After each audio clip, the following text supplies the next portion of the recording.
2025 का चुनाव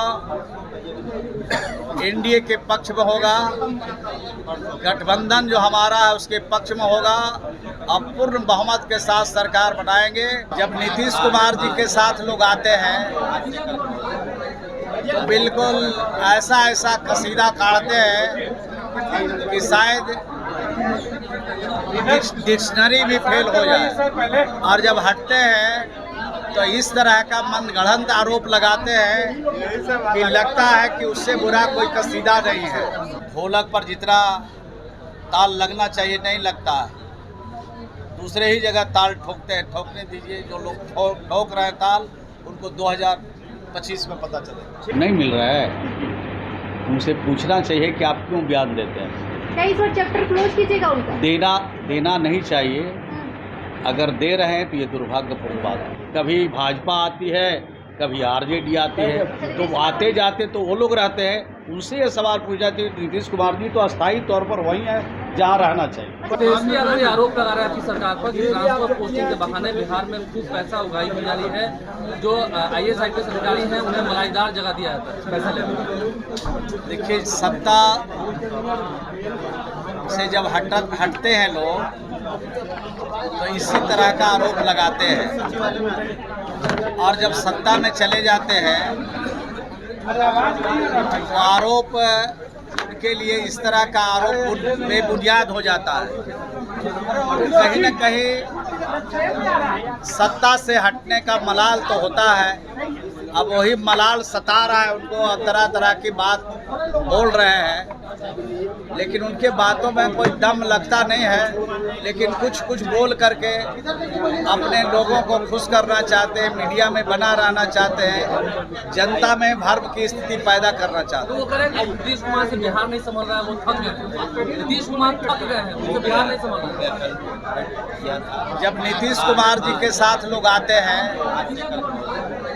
तो बिल्कुल ऐसा कसीदा काढ़ते हैं कि शायद डिक्शनरी भी फेल हो जाए, और जब हटते हैं तो इस तरह का मनगढ़ंत आरोप लगाते हैं कि लगता है कि उससे बुरा कोई कसीदा नहीं है। तो जब सत्ता हाथ से निकल जाती है तो इसी तरह की आवाज़ उनके मुंह से निकलता है। ओछी बात, छोटी टिप्पणी करके वो अपना नुकसान कर रहे हैं। बिहार की जनता, देश की जनता देख रही है कि जब सत्ता में जाते हैं तब क्या बोलते हैं, और सत्ता से बाहर होते हैं तब क्या बोलते हैं। जब नीतीश कुमार जी के बगल में बैठते हैं तब क्या बोलते हैं, हटते हैं तब क्या बोलते हैं, देश की जनता से बोलते हैं। 25 के चुनाव में तैयारी है, 25 के चुनाव में फिर से एनडीए की वापसी होगी। पूरी तैयारी है। 2025 का चुनाव एनडीए के पक्ष में होगा, गठबंधन जो हमारा है उसके पक्ष में होगा। अब पूर्ण बहुमत के साथ सरकार बनाएंगे।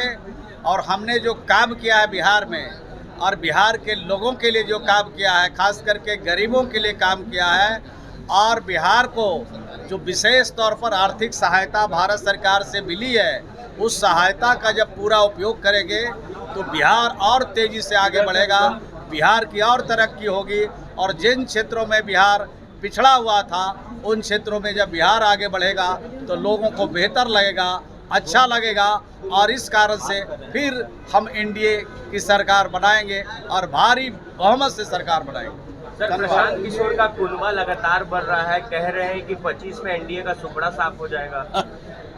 आने दीजिए टाइम, जब टाइम आएगा तब सब पता चलेगा।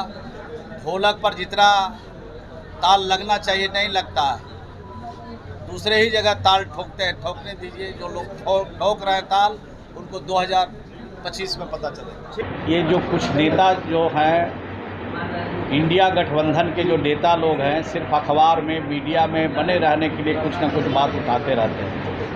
हाँ, वो अगर दरिया दली दिखाना चाहते हैं, देश और अन्य राज्यों के लोगों को बाजी भाग दिलाना चाहते हैं, मुख्य धारा में शामिल कराना चाहते हैं, तो उनको उन राज्यों को सलाह देना चाहिए जहाँ जहाँ इंडिया गठबंधन की सरकारें हैं, उन राज्यों में करके दिखाना चाहिए। तब पता चलेगा कि सही रूप में आप इन गरीबों के जो वंचित लोग हैं उनके लिए आपके दिल में जगह है। ऐसे तो लगता है सिर्फ आप राजनीति करने के हिसाब से अखबारों में, मीडिया में बना रहना सर, चाहते हैं। नीतीश कुमार पलटी मार की राजनीति करते थे श्री यादव। नीतीश कुमार जी कभी पलटी नहीं मारते हैं। बिहार के लोग, सब लोग को मालूम है कि नीतीश कुमार जी जहाँ हैं वहीं खड़े हैं। लोग आते हैं, पलटी मार के चले जाते हैं, लोग आते हैं, वो चले जाते हैं। नीतीश कुमार जी तो 19 साल से एक ही जगह पर बैठे हैं। बिहार की सरकार में हैं, बिहार के मुख्यमंत्री हैं। कभी भाजपा आती है, कभी आरजेडी आती है, तो वो आते जाते तो वो लोग रहते हैं। उनसे ये सवाल पूछा जाती है, नीतीश कुमार जी तो अस्थायी तौर पर वहीं है जहाँ रहना चाहिए। अच्छा, गोपालपुर के विधायक जिस तरीके से अपने ही सांसद, अपने ही नेता के बारे में इस तरीके से बयान देते हैं, तो उनसे पूछना चाहिए आप लोगों को, नहीं मिल रहा है। उनसे पूछना चाहिए कि आप क्यों बयान देते हैं। क्या इस बार चैप्टर क्लोज कीजिएगा उनका? देना नहीं चाहिए। अगर दे रहे हैं तो ये दुर्भाग्यपूर्ण बात है। क्या है? कह तो रहे हैं कि आरजेडी क्या है? कह रहे हैं वो क्या आरजेडी का प्रवक्ता है? क्या है? विधायक तो है। विधायक है तो विधायक का जवाब देने के लिए यहाँ बैठा हुआ है बिहार सरकार का मंत्री। सदन में उनका जवाब देंगे, जो प्रश्न उठाएंगे। इतनी बात मैं बता देना चाहता हूँ कि बिहार में सिर्फ सड़कों का जाल नहीं बिछा, बिहार में सिर्फ और सिर्फ गरीबों का भला नहीं हुआ। बिहार में सभी समाज के लिए हम लोगों ने काम किया, और बिहार ने जो काम किया उसका जोड़ा देश का कोई राज नहीं लगा सकता है। शिक्षा के क्षेत्र में भी काम हुआ है, और आज बिहार ने जो कर दिखाया है शिक्षा के क्षेत्र में, आज लड़कियां साइकिल से चल रही है।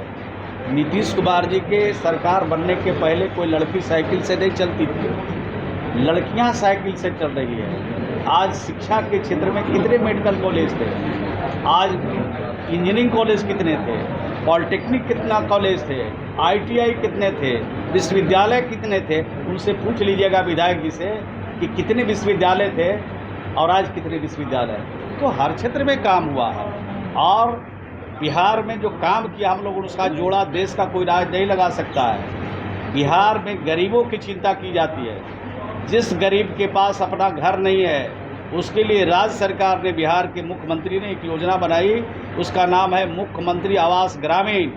और उनको, जिसका प्रधानमंत्री के सूची में नाम नहीं है, उसको राज्य के संसाधन से घर बनाते हैं। और अगर ज़मीन नहीं है और सरकारी ज़मीन भी उस गांव में उपलब्ध नहीं है तो 1 लाख रुपया ज़मीन खरीदने के लिए देते हैं। 1 जनवरी 1996 से पहले जिन गरीबों का घर बना और घर रहने के लायक नहीं है, 1,20,000 राज्य के खजाने से उनको देते हैं। 1 अप्रैल 2010 से पहले जिसके आवास की स्वीकृति मिली और उसके घर अधूरे रह गए हैं, 50,000 उनको भी देते हैं। तो जो हम लोग गरीब के लिए काम करते हैं वो थोड़ी झलकता है, वो तो ऊपर ऊपर देखते होंगे, इधर उधर घूमते होंगे, तो ये सब बात कहाँ से उनको पता चलेगा।